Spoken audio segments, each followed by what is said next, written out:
This is the Turbine Tub, and this was built in 1960. It had swing-away doors that open like that, and they also close. They swing away out. Yeah, right. It's not on like a scissor hinge or a pivot. No, they just glides out, right in. Glides out, yeah. And this was all made out of dental plastic, all of this bodywork, and I was trying to emulate Ed Roth. And I liked turbine engines, so I designed and built a turbine engine out of the parts of one of Revell's huge Allison aircraft engine kit. And then when I got to Revell, I made this engine into a kit for the custom car parts. This has real leather upholstery. The inside of the headliner is leather, and the top is all done with tape and then painted. And then I made an addition to this. This is a little tray for a drive-in restaurant scene for our box art. And I'm hoping that we tool this piece. And that hamburger I turned on a lathe, and the aluminum malt cans with the strawberry and chocolate with the whipped cream on them. Those I did on a lathe. And then there's a grilled cheese sandwich, and there's little teeny French fries and ketchup. So this car I sold to Mark Gustavson years and years ago. And so he had it in the museum here. We just finished reassembling it. So it's a beautiful restoration. Yeah, restoration. But the original one had turn signals that worked left and right. It had heavy headlights that worked, taillights that worked when you pushed on the brake. We got in a hurry to put things back together again for the show, and so I'd cut all the wiring out. So that's the Turbine Tub. And it was on the cover of Rod & Custom magazine with 2 separate photographs. You can see the working lights. And I don't know of another model car ever that had 2 photographs of the same car. From 2 different angles. From 2 different angles, yeah.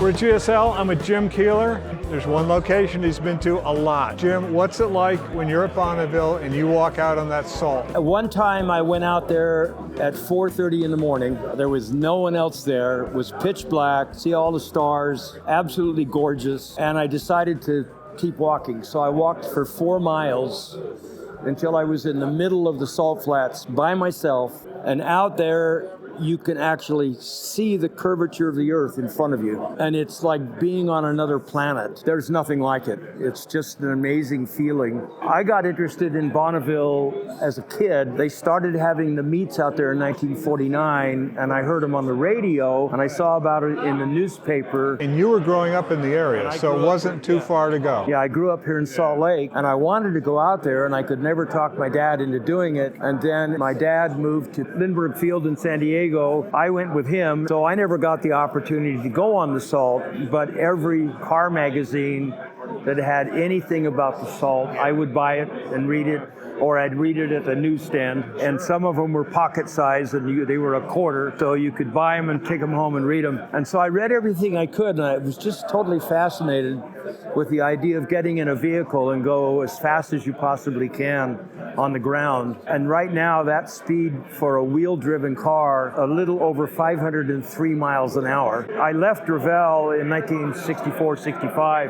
That early? After 5 years. Okay. Got married and moved back to Southern Utah, and I continued writing for the magazines, going to school. Boeing at the time was hiring people to come to Seattle to build the Boeing SST. Oh, wow. And they looked at my resume and said, look, we have a model maker's class here. It's 6 weeks long, and we teach you all the skills you need to go into the shop that builds the airplanes for the wind tunnel. And I'm going, yes! Well, I get in this shop, and you had to learn how to bend stainless steel into a perfect circle and weld it so you couldn't see it. You had to make these parts that had to fit together. And I did all of this stuff for 6 weeks. I came out head of the class. So I worked in the wind tunnel for that year. It was a transonic 850 mile an hour thing. And you had to number all your tools and everything, count everything. And then later that, in 1967, the federal government was financing the SST program, decided to cut it. Boeing laid off 23,000 people in 2 weeks. Wow, it was that abrupt. And I was not one of them. But I had a job situation in the summer while I was going to college. I worked for the National Park Service at Cedar Breaks National Monument. And it was an incredible job, good money, and then that fall I went back to school at Utah State University. Eventually I graduated from Utah State, but 7 months before I graduated, my wife was pregnant with our second child. In the middle of the night, she says, "Can you go get me a bottle of kimchi, sour cabbage?" And that was her go-to pregnancy food. Went to the store, bought the kimchi, and I walked past the model section. And there were 4 kits up there from Aurora. And I looked at them and I thought, these guys don't have the slightest idea of what's going on. You know, they were just like, That was a Sunday night. So I decided first thing in the morning I'm going to call. And there was a time difference. So I called early, and what I did is I found out who the president was. And then I found out who his secretary was, and I got her phone number. You did your homework. I did my homework, Yes. yeah. I knew how to get in. Yeah. So what I didn't know is that Charles Diker had just bought the company, and there were a lot of new people coming in. So I figured out the guy's name was Charles Diker. They probably called him Chuck. Yeah. So I called Rose, was his secretary's name. So I called Rose and said, "Hi, Rose, this is Jim Keeler. I was wondering if you could connect me with Chuck." And she says, "Certainly." So Chuck Diker comes to the phone, and I introduced myself, and I said, "I'm Jim Keeler, and I build model cars, and I also design hobby kits, and I just wanted to call and tell you that this latest 4 kits you brought out are..."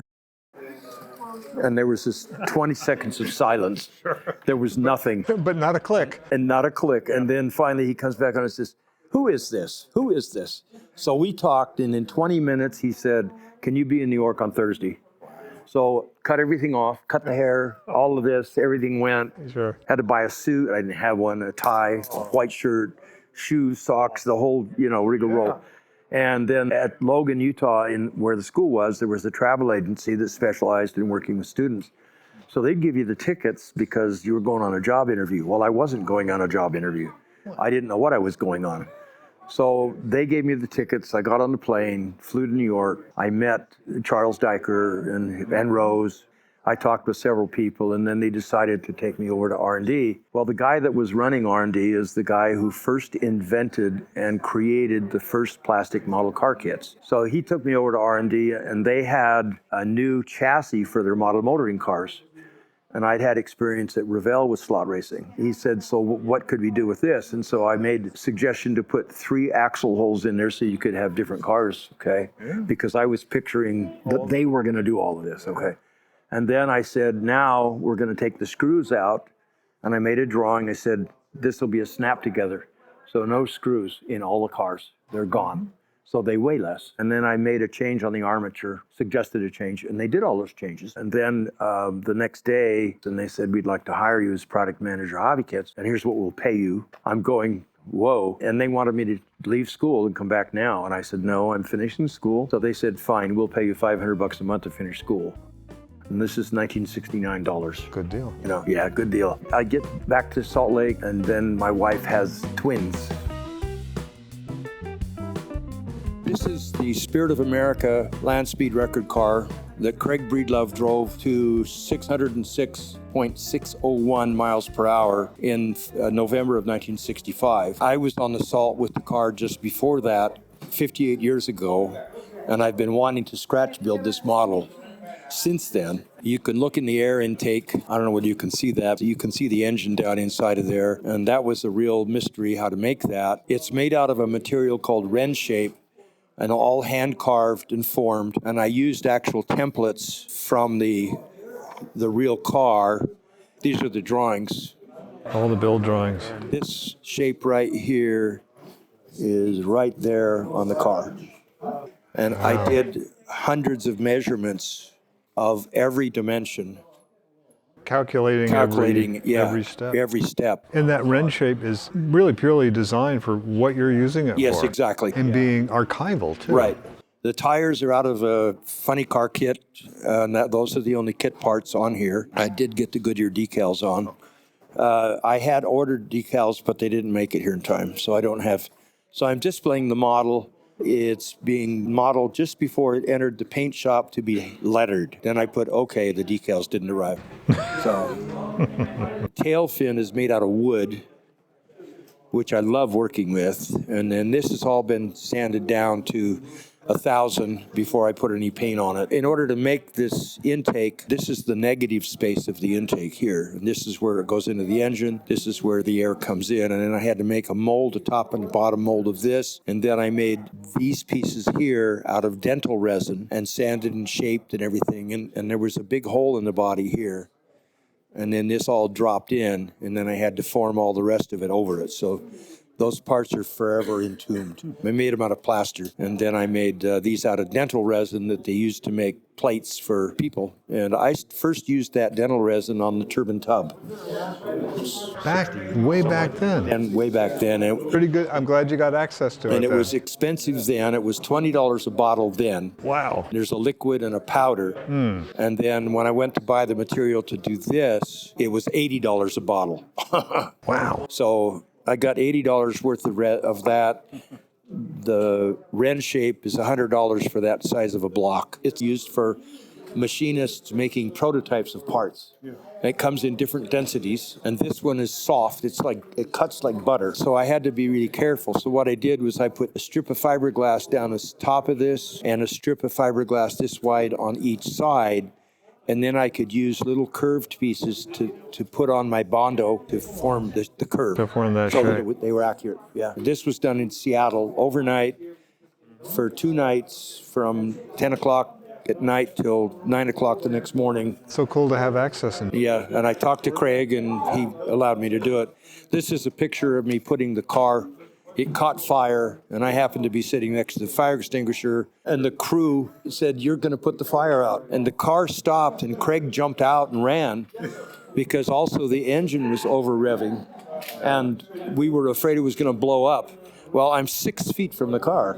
With like a big flame, and you got a small fire extinguisher. Exactly. In this one, which was also in Hot Rod Magazine, that's me standing off in the distance. It's always such a gorgeous shot. Yeah, that was right before we ran this car. It's a special place.